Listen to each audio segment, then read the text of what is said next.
Hi friends, welcome to Time to Study. இன்னைக்கு நம்ம Time to Studyல Class 9 Science ஓட second lesson is Matter Around Us Pure தான் பார்க்க போறோம். இப்போ நம்ம first multiple choice questions பார்க்கலாம். First question, the zigzag movement of dispersed phase particle in a colloidal system is known as Brownian motion, translational motion, circular motion, linear motion. Answer வந்து Brownian motion. Colloidal பார்ட்டிகல்ஸ்க்கு இருக்கிற zigzag motion பேர் தான் Brownian motion. இந்த Brownian motion தான் colloidal பார்ட்டிகல்ஸை கீழே sediment ஆகாமல் அல்லது suspend ஆகாமல் பார்த்துக்குது. Second question, student mixed a small amount of iron fillings and sulfur powder in a dish. He could not affect the separation by simple hand picking. Which liquid will you suggest to affect the separation? Carbon disulfide, cold water, boiling water, kerosene. First நம்ம கொஸ்டினை புரிஞ்சுக்கலாம்.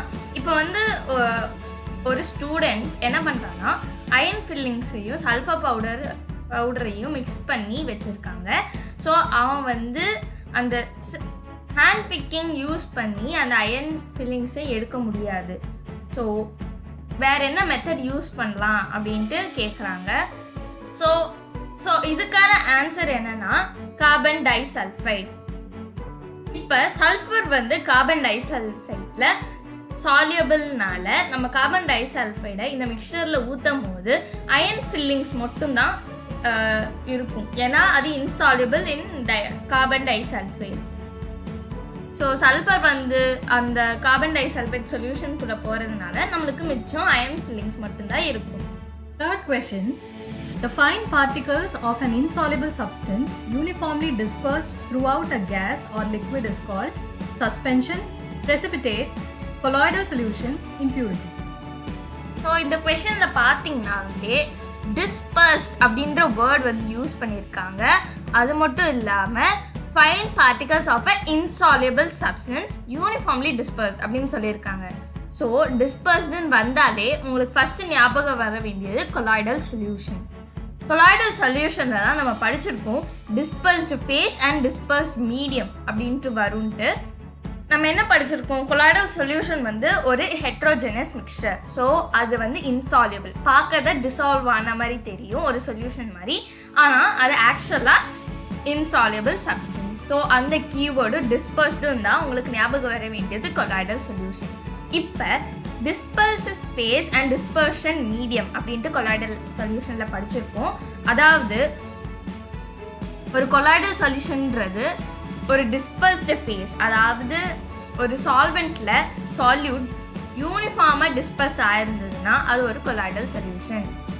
Fourth question, brass contains gold and copper, copper and zinc, zinc and silver, copper and silver. So பிராஸ்ன்றது ஒரு alloy. So அலாய்னாலே ரெண்டு metal, 2 or more metal and non metal எது வேணாலும் இருக்கலாம், மிக்ஸ் ஆச்சுன்னா அதை ஒரு அலாய்ன்பாங்க. So brass is an alloy of zinc and copper. Fifth question, separation of petroleum into its component is done by chromatography, sublimation, filtration, fractional distillation. So பெட்ரோலியமை நம்ம crude ஆயிலிருந்து separate பண்ணணும்னா நம்மளால் ஃப்ராக்ஷனல் டிஸ்டிலேஷன் தான் use பண்ண முடியும். So இப்போ பெட்ரோலியமோட காம்பனன்ட்ஸும் fractional distillation தான் use பண்ண முடியும். ஏன்னு பார்த்தீங்கன்னா பெட்ரோலியமோட காம்பனன்ட்ஸ்க்கும் பெட்ரோலியமுக்கும் பாய்லிங் பாயிண்ட் டிஃப்ரென்ஸ் 25Kக்கும் லெஸ்ஸாக இருக்கிறதுனால நம்ம ஃப்ராக்ஷனல் டிஸ்டிலேஷன் யூஸ் பண்ண முடியும். ஃப்ராக்ஷனல் டிஸ்டிலேஷனில் நம்ம ஒரு எக்ஸ்ட்ரா காலம் யூஸ் பண்ணுவோம், அதாவது ஃப்ராக்ஷனேட்டிங் காலம். இதோட சர்ஃபேஸ், அதாவது இந்த டியூப் லைக் சர்ஃபேஸில் இதோட சர்ஃபேஸ் பீடடாக இருக்கிறதுனால சர்ஃபேஸ் ஏரியா இன்க்ரீஸ் ஆகுது. ஸோ நம்மளால ஈஸியாக 25Kக்கும் கீழே இருக்கிற பாய்லிங் பாயிண்ட்ல இருக்கிற இந்த சப்ஸ்டன்சஸை பிரிக்க முடியும். ஸோ நம்ம நெக்ஸ்ட் என்ன பார்க்க போறோம்னா assertion and reason type questions தான் பார்க்க போறோம். ஃபர்ஸ்ட் நான் இதோட டைரக்ஷன்ஸ் அண்ட் ஆப்ஷன் சொல்லிடுறேன். In the following questions, a statement assertion A is followed by a statement of reason R. Mark the correct choice as first option is both A and R are true and R is a correct explanation of A. Both A and R are true but R is not the correct explanation of A. A is true, R is false. R is true, A is false. So இதோட instructions என்னன்னா ஒரு கொஷின்லையும் ஒரு statement of assertion கொடுத்துருப்பாங்க, ஒரு statement of reason கொடுத்துருப்பாங்க. நம்ம வந்து என்ன பண்ணோம்னா அந்த 2 ஸ்டேட்மெண்ட்டையும் படிச்சுட்டு கீழே இருக்கிற கரெக்ட் ஆப்ஷனை மார்க் பண்ணணும். அதாவது அந்த options both A and R are true. அதாவது both assertion and reason are true and reason is the correct explanation of assertion. So both A and R are true. அதாவது அசர்ஷனும் கரெக்டாக இருக்குது, ரீசனும் கரெக்டாக இருக்குது. அது மட்டும் இல்லாமல் ரீசன் வந்து அசர்ஷனுக்கு கரெக்டான எக்ஸ்பிளனேஷனாக இருக்கணும். இப்போ B எதுக்கு சூஸ் பண்ணணும்னா, எந்த மாதிரி கொஷனுக்கு B சூஸ் பண்ணணும்னா அசர்ஷனும் கரெக்டாக தான் இருக்குது, ரீசனும் கரெக்டாக தான் இருக்குது. ஆனால் ரீசன் வந்து கரெக்ட் எக்ஸ்பிளனேஷன் ஆஃப் A இல்லை. இப்போ C எதுக்காக சூஸ் பண்ணணும்னா அசர்ஷன் ட்ரூவாக இருந்தது ஆனால் ரீசன் ஃபால்ஸாக இருக்குது. அதுக்கப்புறம் D எதுக்கு சூஸ் பண்ணணும்னா ரீசன் கரெக்டாக இருக்குது ஆனால் அசர்ஷன் வந்து ஃபால்ஸாக இருக்குது. நம்ம இப்போ கொஷின்ஸ்குள்ளே போகலாம். First question, assertion. Rusting of iron is a physical change.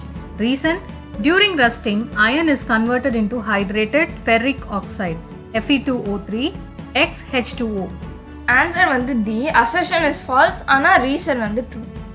ஏன்னு பார்த்தீங்கன்னா ரஸ்டிங் ஆஃப் அயன்றது ஒரு ஃபிசிக்கல் சேஞ்ச் இல்லை, அது ஒரு கெமிக்கல் சேஞ்ச். ஏன்னா ஒரு புது ப்ராடக்ட் அதாவது ரஸ்ட் வந்து ஃபார்ம் ஆயிருக்கு, அதுக்கு அது மட்டும் இல்லாமல் ஒரு புது ப்ராப்பர்ட்டிஸும் இருக்குது.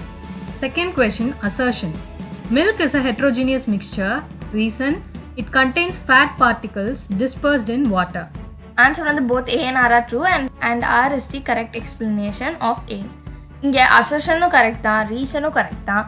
அது மட்டும் இல்லாமல் ரீசன் அசர்ஷனோட கரெக்ட் எக்ஸ்பிளனேஷன். மில்க்ன்றது ஒரு கொலாய்டல் சொல்யூஷன். மில்கில் இருக்கிற ஃபேட் பார்ட்டிகல்ஸ் தண்ணியில், அதாவது நம்ம மில்கில் தண்ணி ஊற்றும் போது மில்கில் இருக்கிற ஃபேட் பார்ட்டிகல்ஸ் வாட்டரில் நல்லா டிஸ்பர்ஸ் ஆயிரும். ஸோ அந்த டிஸ்பர்ஷன் அப்போ ப்ரௌனின் மூமெண்ட்டால் மில்க் வந்து தனியாக செப்பரேட் ஆகாமல் நிற்கிறது. அதனால் both A and R are true and R is the correct explanation of assertion. Both A and R are true and R is the correct explanation of. Third question, assertion.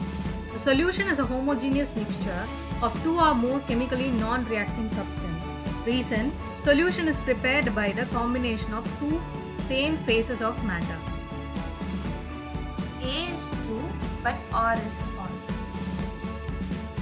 Assertion is true but reason is false. இதோட answer.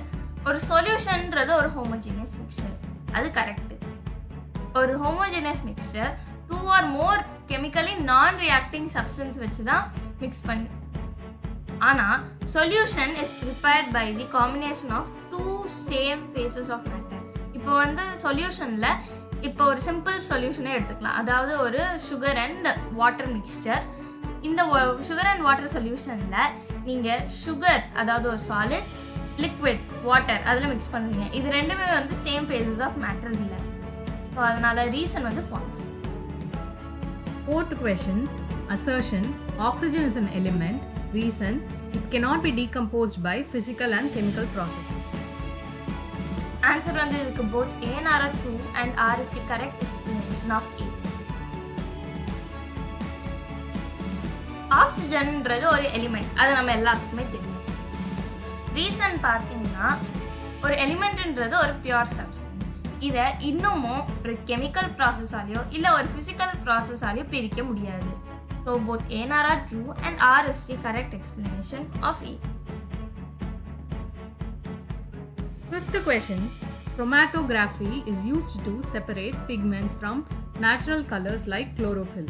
Reason, colored components of a mixture can be separated by using an absorbent on which they are absorbed at different rates.